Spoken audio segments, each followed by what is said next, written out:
One of the more interesting things about the Sonic fandom is its huge diversity when it comes to opinions. Ask any hardcore fan of the series what their favorite Sonic game is, and you're almost guaranteed a different answer each time. That's because this series is the king of experimentation, and most Sonic games play differently in some way, meaning each has attracted a specific audience who have fond memories of a select unique experience. With the recent release of Sonic Frontiers, that game has by far become my favorite Sonic game of all time, but if you were to ask me what would a close second be, it would, without hesitation, be Sonic Adventure 2. A game that slightly beats out its predecessor, Sonic Adventure 1. The huge amount of gameplay variety, compelling storytelling, superb visuals for the time, and general fun have made the Sonic Adventure era the peak of the series for me. This may cause you to believe that the main topic of this video is only the result of blind love for some of my favorite Sonic games, and you know what? Fuck it, that's part of it. However, I genuinely do believe that from a somewhat objective point of view, it makes all too much sense to give both Sonic Adventure 1 and 2 alike modern day remakes. With the release of Sonic Origins and Sonic Colors Ultimate, some don't want Sonic Team to touch any sort of remaster again, either because of burnout or disappointment of the aforementioned titles. While I personally have never experienced any issues with Colors Ultimate or Origins, these two perspectives are understandable, but I heavily implore you to reconsider when it comes to the Adventure duology, and here's why. It's honestly 50-50 on whether a Sonic fan would care too much about the series' overarching story or not, but there's no denying that a huge part of these games' identity comes from their storytelling. And as a fan of Sonic stories myself, it cannot be overstated how important it is for newer fans to experience the adventure games. Since the movies have done such a great job of attracting new potential fans to the franchise, Sonic Team released the Origins collection as a nice starting point. While that's all well and good, I think a better choice would be Adventure 1 and 2. Look, I am not robbing Sonic 1, 2, CD, or 3 Knuckles for laying the groundwork for Sonic's lore and characters. But it was really Sonic Adventure that gave the player an actual look into who these characters are and subjected most of them to beautiful character arcs. Without Adventure, you never see how Amy transformed from the scared damsel in CD to the independent, fierce character she is now. Without Adventure, you never see how Tails went from a sidekick barely able to keep up with his hero to someone who's no longer afraid to run at his own pace and believe in himself. At least to a certain extent. Hell, without the adventure games, you never know who Shadow and Rouge are, and what the relationship to Eggman is, and the other characters. And none of that is even mentioning the numerous amount of beautiful character moments and plot beats seen in these two games a new player who never got the chance to play them would be missing out on. Now, one counter to this is, couldn't you make this argument for any Sonic game to be remastered? After all, without Sonic Heroes, you miss the introduction of modern day Team Chaotix, Shadow's revival, and the best Metal Sonic has ever been. Without Shadow the Hedgehog, you miss a whole lot of integral lore information. Even without Sonic 06, you miss the introduction of Silver the Hedgehog and never get to find out who he is since nowadays he just stands around and does nothing. Honestly, all of that is true, and if it were up to me, I'd either remaster or port all of these games onto newer consoles.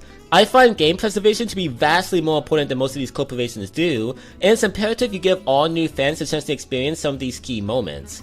But the reason I highlight the adventure games is because they're simply put, alongside Frontiers, the best these stories have ever been. And if you missed out on them, you are missing so much. If story enough doesn't convince you, then how about this? I think Sonic Adventure 1 and 2 are the best a Sonic game has ever felt to play in traditional stages by a mile. This segment delves heavily into the subjectivity front, but holy fuck, these games are great. As Sonic, you get your high-speed linear action mixed with general freedom in terms of movement as well as multi-path stages. They combine the momentum and speed of the Genesis era with 3D environments and landscapes like it's nothing.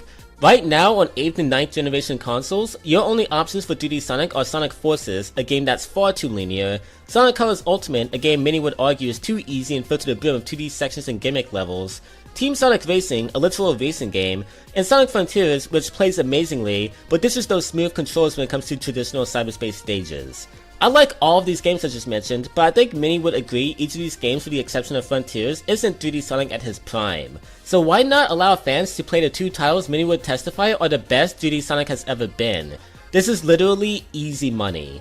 Also, if you think the Sonic stages in both adventure titles are weighed down by the other characters in their stages, 1. Sonic stages are easily the majority of these two games, and 2. Speaking for myself, the non-Sonic stages are heaps of fun in their own right, and serve to keep the gameplay loop fresh and add variety.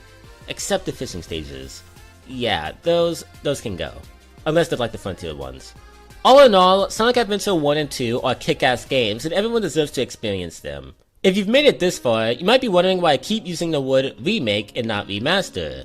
Don't get me wrong, I love Sonic Adventure 1 and 2 as they are, and would easily pay full price for the chance to play both original ports of the game again on newer hardware, because I am a sucker.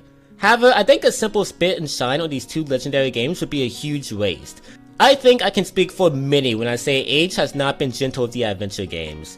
While they still do look impressive for their time, the oddly paced cutscenes, terrible lip syncing, and laughably clunky animations can cause many newer players to not be able to take these games seriously. Do you know how much it sucks that the indisputably best Sonic story ever crafted is in a game where Eggman looks like he's about to shit himself in every frame? Remakes would capture the heart and soul that makes these games as special as they are, while also amplifying their emotion with better animation and more expression in these characters. Not to mention, the already awesome stages will look and feel even better with a next-gen revamp. I'm not asking for a Resident Evil styled reimagining, but more like a Last of Us Part 1 situation with less cutting-edge graphics. I think it would do wonders. In conclusion, the Sonic Adventure games are nothing to scoff at. They have a well-deserved legacy amongst Sonic fans, and I think not doing anything with them or giving newer players an option to play them is absurd. And seeing them both being delisted off PlayStation Cloud streaming along with many other titles was honestly disheartening. These games are integral for the Sonic the Hedgehog series, and here's hoping Sonic Team will get the chance to revisit them someday. Anyways, I hope you guys have enjoyed this video. If you have, then please like, subscribe, and as always, I will see you guys next time. Peace out.